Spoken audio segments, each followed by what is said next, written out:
नमस्कार दादा, नमस्कार. तुमचं नाव सांगा. दादाराव गावंडे, राहणार गणेशपूर, तालुका जाफराबाद, जिल्हा जालना. गणेश पोटे आम्ही यांच्या वालसा वडाळा यांच्या शेतात येईल आहे पा.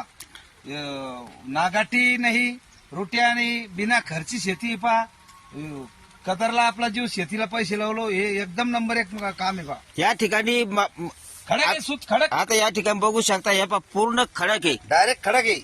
आणि या खडकावर सुद्धा आपलं मक्काचं पीक कसं वाटतं दादा? जोमदार, एकदम आनंदात लगे. आहे का? 100% आणि आपण या जमिनीला नांगरणी केलेली नाही 3 वर्षापासून. नाही. बरं, याच्यामध्ये आता तुम्ही पाहिलं आपण, हा.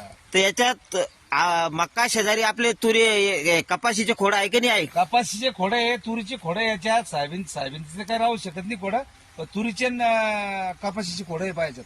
मिरच्याचे बी खोडे तसेच, नुसतं कापून घे रे त्याने, बाकी काही करेल नाही. या ठिकाणी तुम्हाला कशी वाटते बरी एसआरटी पद्धत आपली शून्य मशागत तंत्र? शून्य मशागत एकदम लगे. कसं वाटतं तुम्हाला हे तंत्र? कारण शेतकरी याच्यातून वाचून जातो पा.